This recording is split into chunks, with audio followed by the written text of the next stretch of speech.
the People's Manifesto brings about the much talked about 24-hour economy versus your candidates' opponents' blue economy. There's been questions about its implementation, how much will be involved in terms of infrastructure to support the policy. Do you have answers? Sure.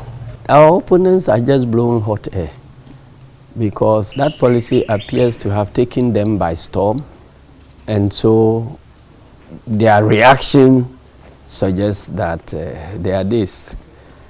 This is not a complicated policy to adopt or implement at all. Let me bring just a few aspects down to the level of viewers and listeners, and then they will understand where we are coming from. You see, industries in Europe and many other places operate 24 hours. True. And we are operating 8 hours. And we are supposed to produce things and compete with somebody who is utilizing his infrastructure, everything, for 24 hours. Yeah. So there is, from the beginning, a disconnect that makes us uncompetitive. If we just look at the surface like that, you understand? So what we are saying is that there is already some infrastructure that is being underutilized or badly utilized. Let's take our energy infrastructure, for instance. You see that Ghana is one place where you have so much variance between low period of energy consumption and peak period of energy consumption within any day. There are times when there is peak period. Let's, for the purpose of argument, take maybe a scale of 0 to 100. There are times you see that energy consumption in some parts of the day may come to 10%. There are other times, peak periods, when you see that the energy consumption has shot up to 90%. So that variation exists in how we consume our electricity. Now, if you get into another economy where they are running 24-hour shift, you see that this variation has been evened out. So instead of maybe varying from 10% to 90%, you have a variation of around 50%. So it may come down to 40, it may go down to 60. Yep. And then that is how the electricity will be consumed. Now take these two scenarios and see how much it costs to fix the infrastructure for electricity distribution. You want 24-hour supply of electricity. So you don't want a scenario where during the peak period there is overload and your system will shut down. Shut down, yeah. Okay. So in laying the infrastructure, you must lay it in such a way that it can capture the peak period and you will still have no problems. Okay. So if you are procuring and installing transformers, power cables, and so on, you need to be buying what will be able to carry the 90. Yep. Okay. Even though you will be, and in fact you will not just leave it at 90. you buy that which will carry 100. So that even when you get to 90, your system will not be disrupted. But most of the day, you see that you are below 50. Okay. So all the rest from 50 to 100 is just a waste. It's just excess. But you need to provide it if you want to have a system that will not shut down during peak period. So if you have another economy where the consumption variation is between 40 and 60, 40 and 60, you buy the equipment that will take you to maybe 70. Okay. Yeah. Which is cheaper than what you are providing at 30. And because the system is utilized throughout the day, you find out that the numbers or the economics of it is far better. You don't have a lot of, capacity that you will not be using and all that. Yeah. So from that standpoint alone, if you are able, as a matter of policy, to encourage some of the consumers to offload their consumption during peak period to the low period of 10, and you are able to push that one up, you bring down the peak numbers, and then you better have better advantages and better utilization of your facility. So if you are implementing 24-hour economy, and some of the huge energy consumers like the steel mills that use a lot of electricity, we encourage them to be the cement factories and other things. You encourage them to be working during the off-peak periods. Yeah. Then they will utilize more of the energy which otherwise you will not be utilizing. So it makes good sense to even reduce the tariffs for them, because it inures to the benefits of the whole economy.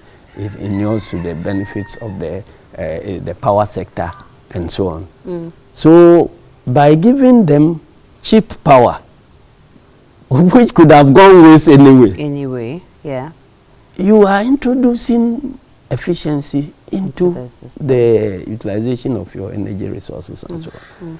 Take the main routes in Accra. As you were coming, because it was morning, you see that driving from 37 to this place, the road was virtually empty. But when you check the other side, because everybody is driving to work, you see that there is huge traffic jam. Okay. True. Why? Because everybody is going to work at 8 o'clock in the morning and close at 5 o'clock. So in the morning, the traffic flow is towards the center of Accra. So half of the road is choked, the other half is free. So your solution could be that, then let's add 1 lane, 2 more lanes, and so on. But still, it will take you just a few years to get that one also choked. What happens if, for instance, you are able to do some policy intervention where, while some people will be going to work this morning, others are returning from work, so there is distribution of traffic evenly on those lanes. Okay. You don't need to provide extra, what do you call it, extra lane to be able to ease the traffic and so on. So the time may be too short to go into this thing, but these are practically some of the things you look at. And then a company that is running 8 hours and shutting down, everybody goes to sleep. As against a company where you run 3 shifts or 2 shifts. While these people are going home, the work is taken over by another set. While the equipment should be lying idle, they are being utilized. Then when they are also going home, another set is coming. So you see that you can use 3 sets of employees to keep your equipment working throughout. It doesn't mean that every company or every institution is set up to do that. But this one favors, particularly manufacturing and other services. There are certain services that are cut to tap into this type of arrangement. So when you go to Europe or America and so on, you take the economy. Some of them are running maybe 30% 24-hour economy, depending upon their industrial setup. Some are running 20% and all that. So that's all we want to bring in. Okay, because if you have the same overheads and one factory is running 3 shifts, maybe tripling its output, then the overheads, when you share the overheads over the products, you see that their production costs will come down. Okay.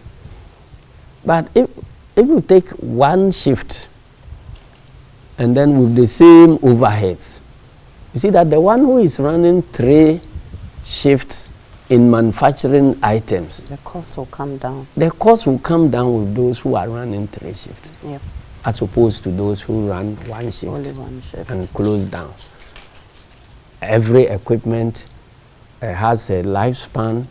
There are some where you provide for depreciation and all that, and then they say you can run this thing for 5 years and all that. Somebody who is utilizing the equipment almost 24 hours a day, and you who are using it 8 hours in every 24-hour shift, when you get to 5 years, who would have utilized the equipment better? The 3 shift. The 3 shift. So these are practical, examples, and I hear people shouting. But what amuses me, for instance, is that I hear somebody saying, chop bars run 24 hours. If all other people go to sleep, who will be eating midnight, fufu midnight? Of course. Yeah. So on the one leg, you are saying that the thing is no good. On the other side, you are saying that it is being implemented.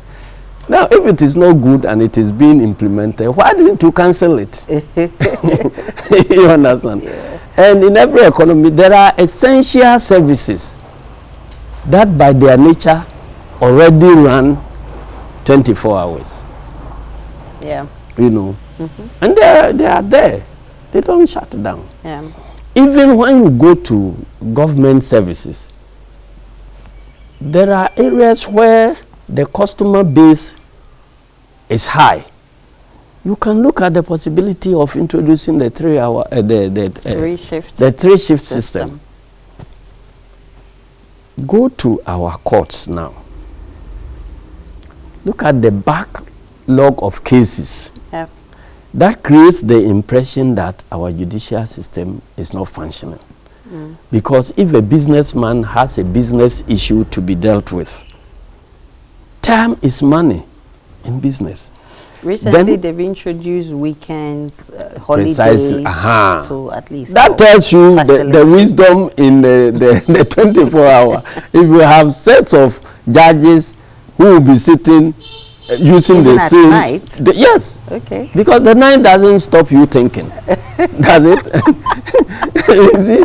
So if we have a system where even judges can sit at night and help clear all this backlog of cases. If anybody is coming to invest in the economy and he knows that when he runs into a business dispute, the matter can be dealt with expeditiously. Won't he choose that economy to invest rather than going to where cases will be in court for 10 years, by which time his investment proposals would have gone stale?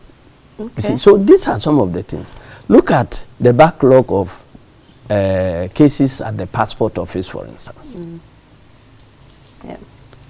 We are introducing technology, and you see we are going digital passport, digital application that. When you apply online, the constraining point is the printing and delivery of the passport. You can all apply online. If the one who is printing the passports for you to be able to get it expeditiously, works 8 hours and closes and go home. Then come another day, works 8 hours, closes and go home. As opposed to another system where one shift will be doing the printing, I mean, this 8 hours. In the night, of course, clients may not be coming to pick or whatever. So throughout the other 16 hours where we couldn't be going to office, if there are workers who will be processing all the applications and so on, so the following morning, all the passports are ready for picking. Or when you go to the ports, you know that if a businessman does importation of raw materials or any other imports or exports of perishable goods and all that, if you look at making the ports work 24 hours, how many cargo ships will go into demurrage and all that with extra expenditure and all that?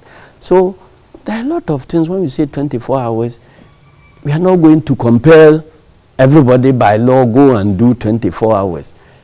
But when the policy is rolled out, you will see the business sense in signing up to it. And it will be a win-win situation.